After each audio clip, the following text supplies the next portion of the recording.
Mesdames, Messieurs, bonsoir et bienvenue à cette édition de 19h. Tout d'abord, les titres. Le président de la République, Joseph Kabila, pose la première pierre des constructions d'un nouvel aéroport ultramoderne dans le site de l'aéroport international de Njili. Coût global des travaux, 354 millions de dollars américains. De la musique à la politique, Werason franchit la frontière. Il annonce la sortie officielle de sa plateforme électorale dénommée À nous le Congo, c'est jeudi 3 mai. Préliminaire de l'examen d'État édition 2017-2018, environ 678 000 candidats prennent part à ces épreuves sur l'ensemble du territoire national. Merci de continuer à nous faire confiance et vous aurez toujours raison. D'abord, cette information, 5 morts ou 3 selon des sources différentes. C'est le bilan des combats qui ont opposé 2 camps aussi opposés de la famille régnante Kamwena Sapou au Kasaï central, précisément dans le territoire de Dibaya. Le ministre provincial de l'Intérieur, Mathieu Ntolo, qui recoupe l'information, promet de fournir plus de détails le moment venu. Je le disais tantôt, démarrage ce mercredi des épreuves préliminaires de l'examen d'État édition 2017-2018 sur l'ensemble du territoire national ainsi que dans les centres de passation organisés hors de nos frontières nationales. Les élèves finalistes ont affronté d'abord la dissertation avant le français oral et la pratique professionnelle. Le ministre de l'enseignement primaire et secondaire a visité quelques centres de passation d'examen. Dans sa suite, il y avait Félix Ilunga, Tapi Lutunou et Eric Ndongala. C'est dans la commune de Kasavubu, à l'école primaire André Kimbuta, que le ministre de l'enseignement primaire, secondaire et professionnel a débuté sa ronde. Après Kasavubu, direction municipalité de Lingwala, plus précisément à l'Institut Bimwala. Ensuite, la délégation de Gaston Moussemena s'est rendue au lycée de Kingasani 2 à Tchangou. Dernière étape de sa ronde, le collège Saint-François des Salles à Kingabroa, dans la commune de Limete. Je confirme d'abord que ce coup d'envoi qui vient d'être lancé dans ces différentes écoles de nos 4 provinces éducationnelles de la ville de Kinshasa a été aussi lancé à travers tous les autres centres du pays qui sont au nombre de 1964. Partout au pays en ce moment, les épreuves hors session de notre examen d'État, session 2018, se déroulent normalement. Et les impressions dans ces centres sont très bonnes parce que nos enfants sont en train de présenter correctement leurs épreuves et nous sommes satisfaits de voir qu'ils sont déterminés à assumer leurs responsabilités. Je crois que vous suivez les informations dans notre pays. À ce jour, la situation sécuritaire sur l'ensemble du territoire du pays est totalement sous contrôle au point où il n'y a aucun coin où il nous a été signalé que les enfants ne sont pas allés présenter les examens. En tout cas, tous les centres, j'ai dit clairement 1964 centres en ce moment, que ce soit ici au pays ou en dehors du pays, parce qu'il y a des centres aussi aux frontières, les épreuves se déroulent normalement. Comparativement aux épreuves hors session 2017 qui avaient enregistré environ 630 000 candidats, celles de cette année ont un effectif global de 678 348 candidats. Et beaucoup d'élèves finalistes disent avoir abordé les sujets liés aux nouvelles technologies de l'information et de la communication. Pour la plupart d'entre eux, l'épreuve de ce matin était abordable. Hermione Yanvou, Tapi Lutunou et Eric Ndongala. Il est presque 10 heures lorsque la première élève du centre Gombe 8 à l'Institut Saint-Joseph Eliké à Gombe termine sa dissertation. Très contente, Kamba Mukuna se réjouit d'avoir accompli sa mission. Trop bien passé, le sujet était facile plutôt, était facile, ça m'a beaucoup plu. C'était un sujet, ça concernait la technologie actuelle. comme Kamba Mukuna, Ondima Lumumba et Anthony Chike ont également abordé les sujets en rapport avec les nouvelles technologies. Le travail que l'homme devait faire avant, c'est maintenant des machines qui doivent le faire. L'homme n'a plus vraiment le temps de tout faire, tout ça. J'ai parlé de comment la technologie est à l'époque et maintenant. On a plus de facilité maintenant parce qu'il y a des discussions sur Internet, les offres de services Internet. On peut à présent parler à distance qu'avant. On utilisait des objets sonores pour passer des messages, ce genre de trucs dans des milieux reculés. Et maintenant la technologie a avancé et on peut facilement parler à distance. Si certains élèves ont loué les avantages de la science, d'autres ont parlé du côté négatif de la science. Certes, la science nous permet de s'évoluer, mais nous ne pouvons pas oublier que en même temps aussi ça contribue à l'évolution de l'humanité, en même temps aussi ça détruit, vu que nous avons le chauffement climatique, les érosions et d'autres choses. Les sujets sur les conflits en Afrique ont été également évoqués. Il faut toujours avoir l'esprit de créativité dans la vie. Il ne faut pas toujours imiter. Non, non. C'est bien de créer ses propres œuvres. Parce qu'on dit toujours que non, on reconnaît un vrai artiste par ses œuvres. Comment l'Afrique se développe et comment nous avons la misère en Afrique avec des violences, des famines, tout cela. Mais d'autres élèves n'étaient pas du tout inspirés. Mon examen, j'ai bien fait ça, c'est vraiment très bien passé. Là, selon moi, je ne sais pas si pour les autres, si c'était comment bien passé. Si on parlait de quoi? On parlait de... On parlait... Est-ce que... Parler, raconter ce qu'on a parlé là-bas. On avait parlé de... Quelle idée sur les domaines dont vous avez abordé tout à l'heure? Non, j'ai l'idée, j'avais l'idée. Ce n'était pas la politique, c'était basé sur l'économique. Est-il vrai un pays qui est bien économique, c'est un pays qui peut être en contact avec un autre pays? On nous a posé quelques questions si c'est possible. C'est pour cela que moi j'ai répondu selon ce que moi j'ai compris là-bas. J'avais compris. Bonne chance à tous les candidats. On va changer de chapitre. Le président de la République, Joseph Kabila, a procédé aujourd'hui à la pose de la première pierre des travaux de construction d'un nouvel aéroport ultramoderne dans le site de l'aéroport international de Ndjili. Le nouvel ouvrage devra répondre aux standards internationaux. La cérémonie s'est déroulée en présence de plusieurs officiels. Détails avec Félix Ilunga. Le 2 mai 2018 restera marqué dans les annales du ministère de Transport et Voies de Communication. La date marque la pose de la première pierre des travaux de construction de l'aérogare moderne de l'aéroport international de Ndjili qui ouvre ainsi une nouvelle page de l'histoire, car l'ancienne aérogare étant rattrapée par des réalités à la fois technologiques et de croissance du trafic. Cet ouvrage comprendra entre autres une aérogare de 40 617 km², un tarmac de 74 517 km², un viaduc de 8 000 m², ainsi qu'un parking d'une capacité de 12 000 véhicules. Pour le vice-premier ministre des Transports et Voies de Communication, le pays est résolument engagé dans la modernisation des infrastructures aéroportuaires. La République démocratique du Congo disposera de son premier aéroport moderne de type de consommation bas carbone qui, au regard des principes de sa construction basée notamment sur l'économie d'énergie et la réduction des émissions de gaz à effet de serre, permettra d'assurer la protection de l'environnement et de l'écologie, ce qui le rendra attrayant vis-à-vis des compagnies aériennes étrangères préoccupées par la sécurité de l'espace aérien congolais. Après le discours fort élogieux du ministre, c'est le président Joseph Kabila qui a présidé la cérémonie du lancement officiel de travaux.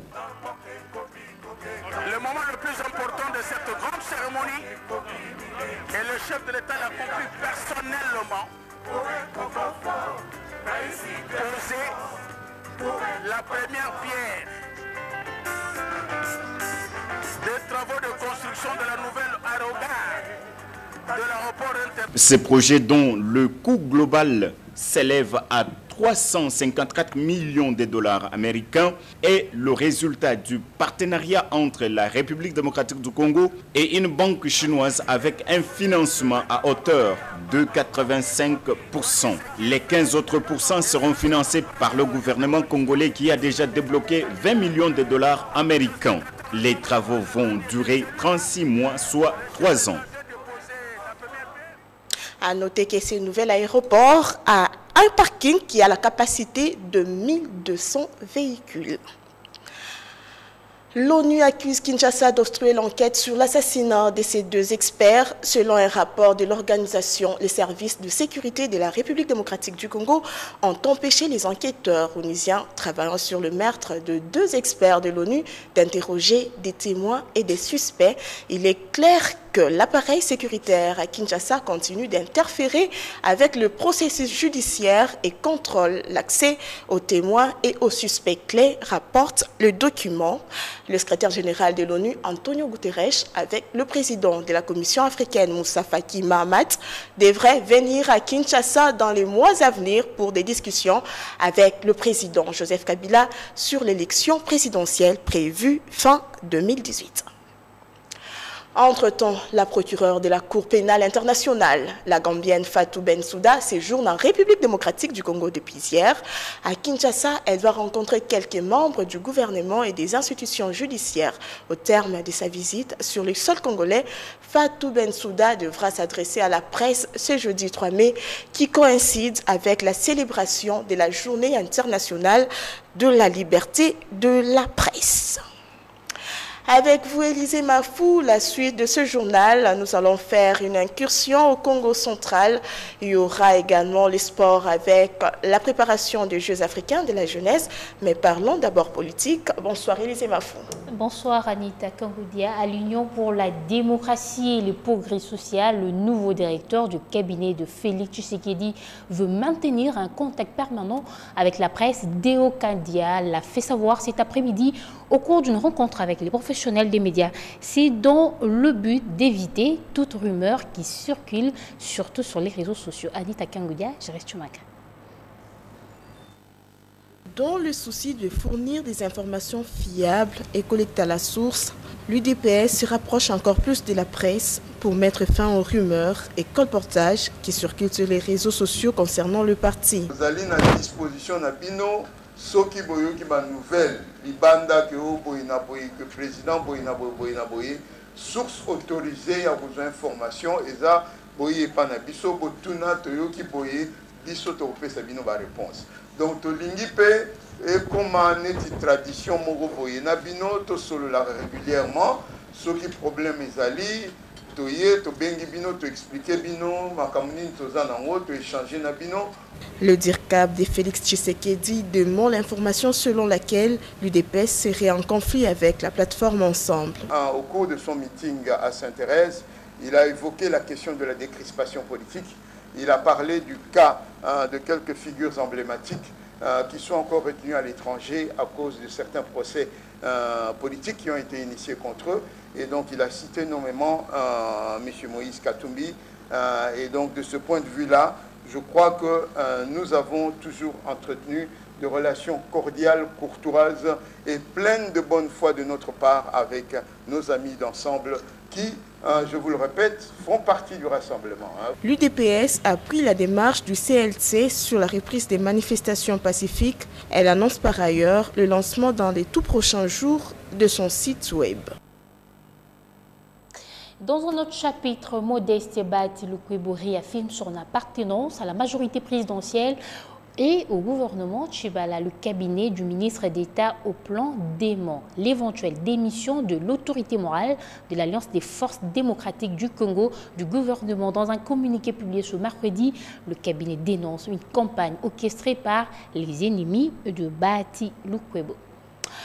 À nous le Congo, une nouvelle plateforme électorale avec laquelle il faudra compter en République démocratique du Congo, l'initiative du célèbre musicien Noël Ngiama Makanda Diweranson qui vient d'embrasser la politique active. Il a annoncé la sortie officielle de sa structure électorale ce jeudi 3 mai à Kinshasa, à Top Congo. Au Congo central, 76 familles sont sans abri dans le secteur des Baboma, dans le territoire des Sekembanza, après des pluies torrentielles qui s'y étaient abattues dans la nuit de lundi 23 à mardi 24 avril dernier. D'importants dégâts matériels ont été également enregistrés. Les villages les plus touchés sont notamment Kemba et Ngombe. Face à cette calamité naturelle, les familles sinistrées sollicitent l'assistance matérielle et financière tant du gouvernement provincial de Kinshasa que des hommes de bonne volonté. Une nouvelle sportive dans ce journal, en prélude des éliminatoires zonales des Jeux africains de la jeunesse 2018, les Léopards Volleyball, messieurs de moins de 18 ans, vont quitter Kinshasa ce jeudi pour le Cameroun où ils devront rencontrer les Lionceaux indomptables samedi. Bien avant, ils ont livré quelques matchs amicaux au terrain annexe du stade des Martyrs. Reportage. Pour se mettre en jambes, les Léopards Volleyball Messi ont livré quelques rencontres amicales à Kinshasa en marge de la phase qualificative de cette compétition. Les poulains du coach Nembouzou Fedo se sont inclinés devant le VC Mwangaza 0-7-3 et 3-7-0 lors de matchs amicaux disputés en aller-retour samedi et lundi dernier. Ils se sont rattrapés hier avec une victoire sur le VC olympique de Kinshasa au terrain annexe du stade de Martyrs. 3-7-1, soit 25-21, 25-23, 22-25 et 26-24.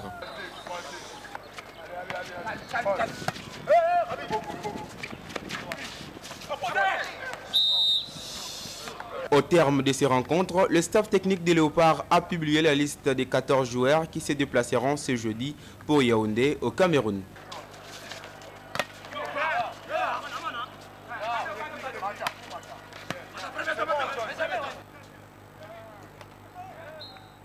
C'est un reportage d'Étienne Kambalé, notre stagiaire de l'IFASIC. Place à présent à la revue de presse. Les journaux parus ce mercredi dans la capitale ont été sélectionnés et commentés par Hermione Nianvou.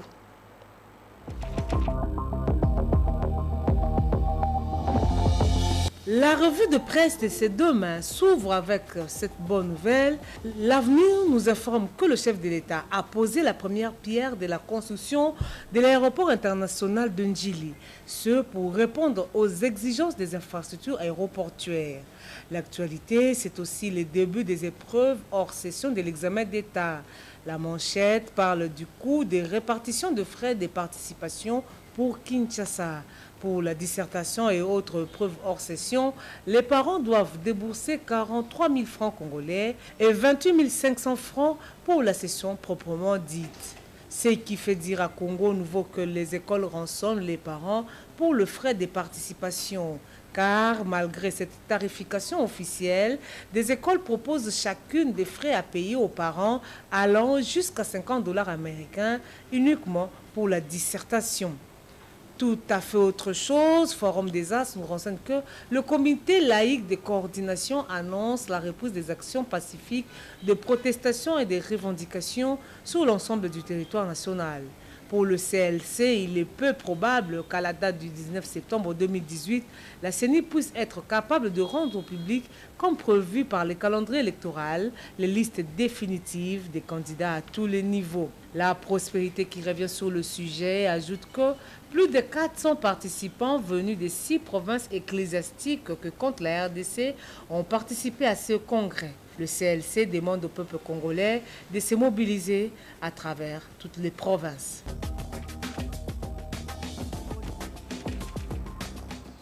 À chaque jour suffit sa peine. La nôtre était de vous informer. C'est par ici que prend fin ce journal. Élisée Mafou et moi avions le plaisir de vous le présenter. Merci de nous suivre sur notre chaîne YouTube TV Numérica officielle. Bonne suite des programmes sur nos antennes.